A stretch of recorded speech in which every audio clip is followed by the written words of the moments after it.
Talofa Kia and welcome back to Fresh New Rugby. How's everyone doing, man? Well, right now it's actually absolutely raining out here, here in Melbourne. So you got to accept the good with the bad weather, I guess. You know, can't always enjoy the good old sunshine. But unfortunately today we don't have the sun, so we have to deal with the rain. Just wanted to share my thoughts just before the All Blacks games tonight versus Argies. Obviously, this is a second round, and then we also have South Africans versus Australia for the championship rugby.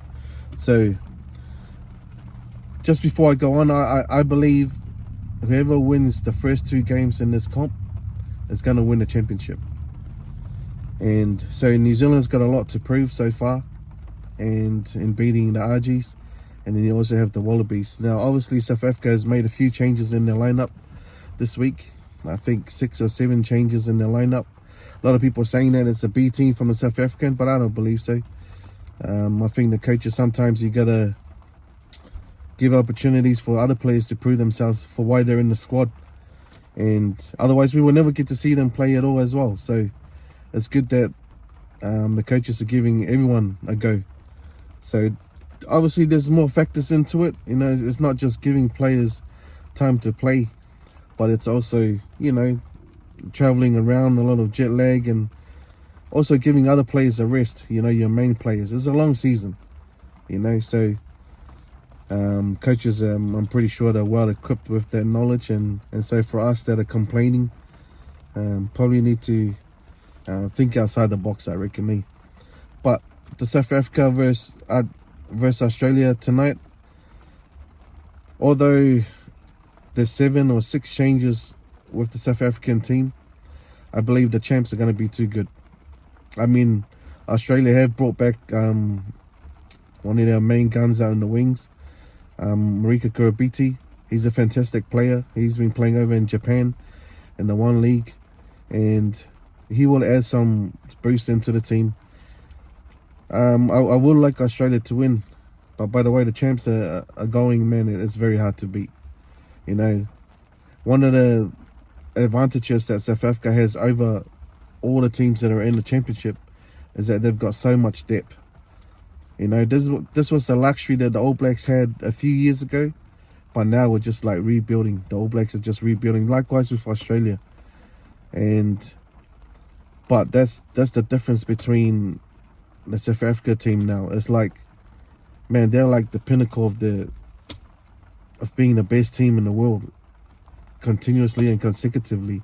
So it's going to be a hard ask for the Aussies to beat South Africa tonight. So I reckon South Africa will win. I will actually go down the record by saying, as much as I don't want to, but you got to be fair by what you're seeing, is that the champs are so creative, man. You know, the initiatives and the way they're using the wingers, playing in different positions, man, I really love it.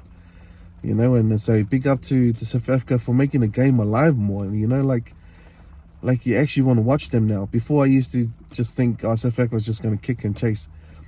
But the way they're making different plays in the game, it's sort of like you're seeing trick plays all the time.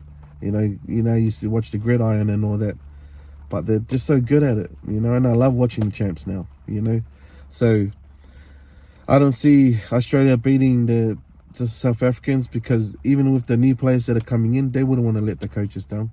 They wouldn't want to let the players that played last week, so they wouldn't want to let them down either.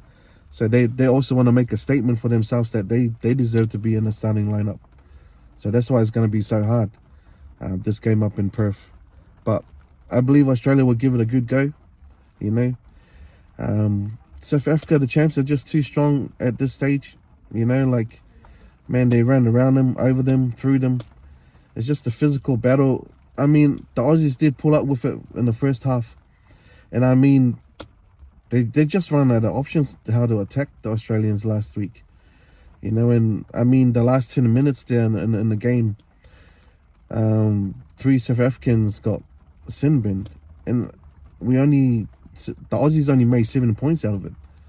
So, you know, when it came to time for them to attack, you could just see them, they were just bunching up because they just couldn't get the width into their attack. So it was very hard for them to go forward.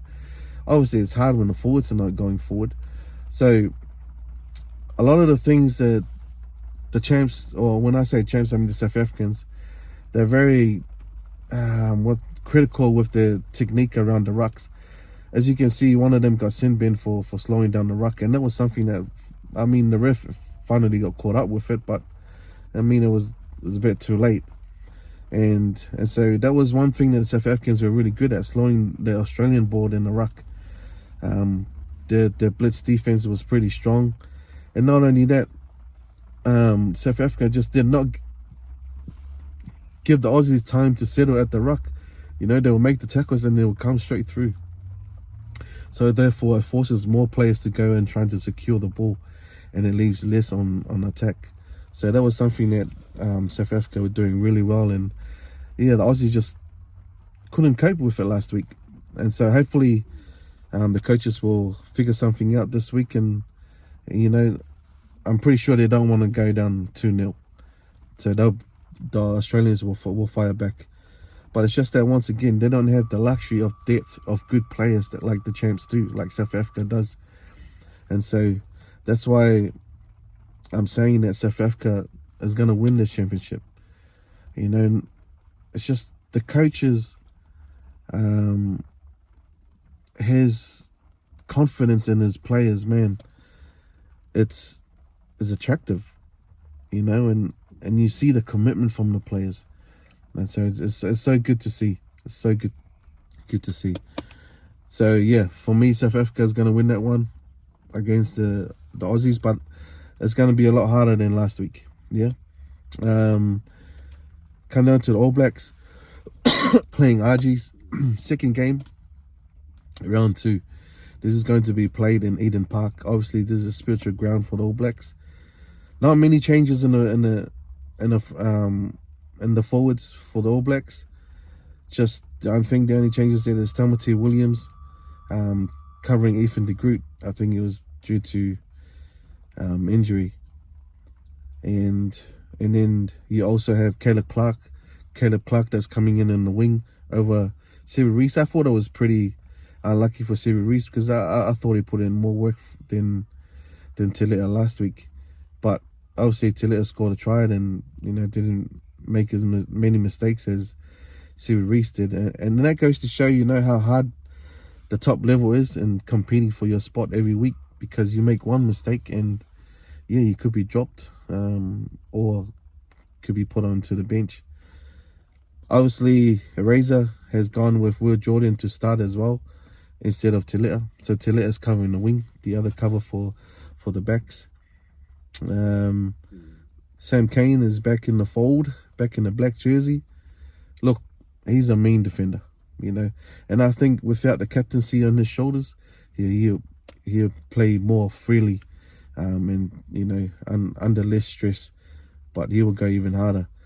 Now, a big surprise for me was having Rico Ioane back at centres and dropping, what's his name, Anton Leonard-Brown. I thought Anton Leonard-Brown did awesome against Argies last week. He scored a try defensive-wise, and he broke the line as well. One of the hopes that I have when Rico Ioane did play was, you know, with the rule changes now, you can't tackle above the sternum. You know, I would think that one of the skills that Ioane will try and build on will be his offload, you know, but it hasn't really gone that way for him. So the lack of decision of what to do when he gets tackled, especially being in the centres, and I think one of the things that he lacks as well is the kicking game. So I actually thought Anton did more to deserve to be in that spot.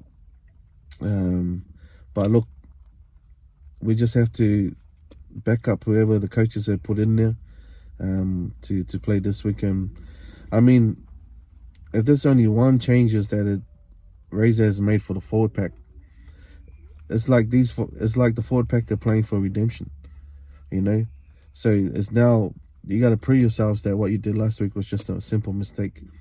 So they wouldn't want to repeat the same results as last week. That's for sure for the All Blacks. Now, Another thing as well that was very disappointing last week's game was TJ Pedinara. Uh, He's getting a bit too slow. I know he is experienced, and I love watching the bro. But sometimes you just gotta cut the players and blood new ones. And so, I mean, his exit game last week was so poor. It took too long for those exit kicks. Even when he had a blocker there, he still took 2 steps extras. And from an experienced halfback, that was pretty poor exits. And so, I know that he would be focusing on that a lot this week. Obviously, he's starting again, but I would have had Ratima to give it a go, just to put DJ under pressure, saying, man, just like what's happening with Reece, if you don't perform, you're not going to be in the team. And, it's kind of simple as that. And so, hopefully you'll do a lot better this week.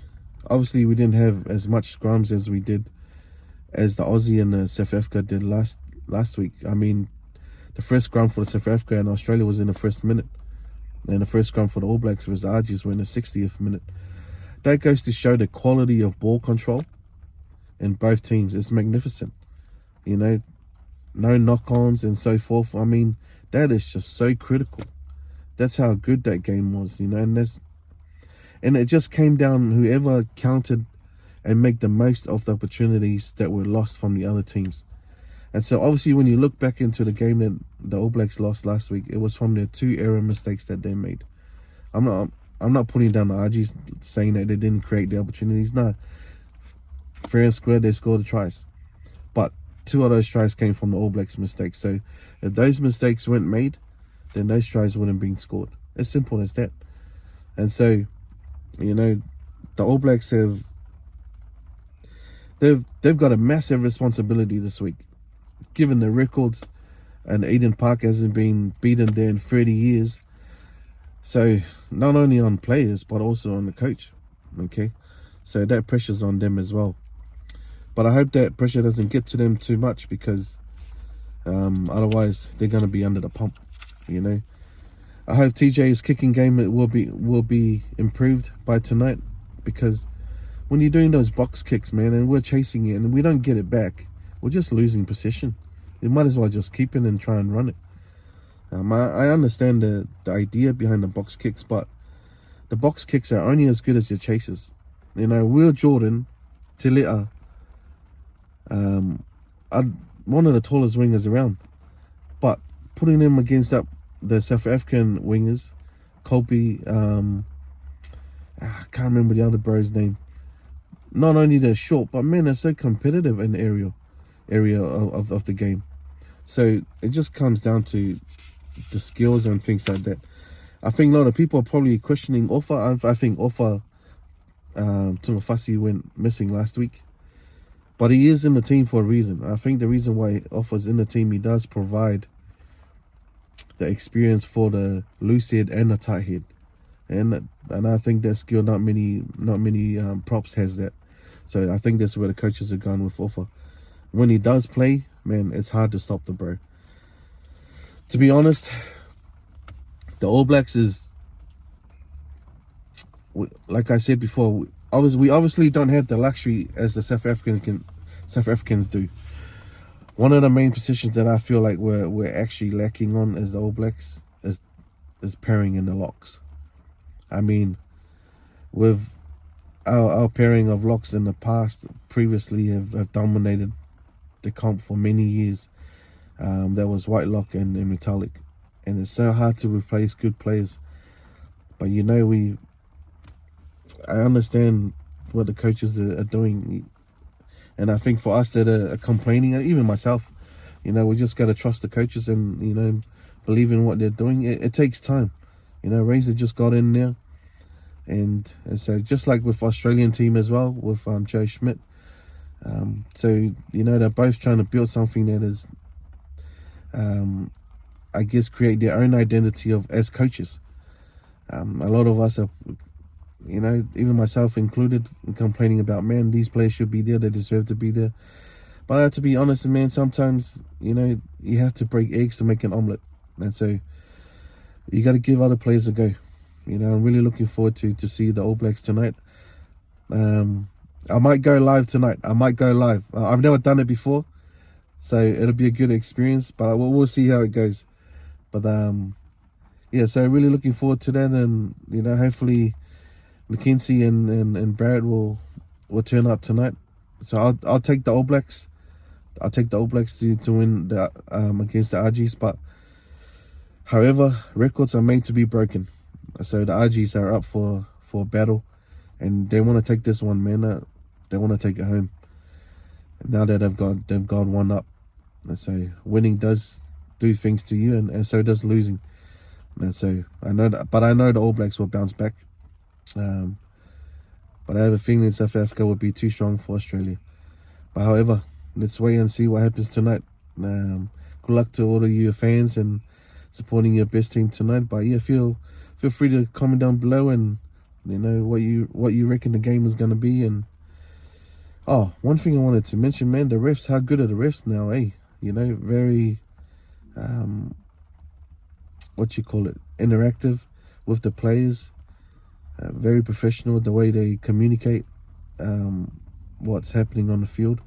Yeah, no, it's really good to see. But no, yeah, awesome. Thank you everyone for watching, and enjoy the games tonight. Cheers.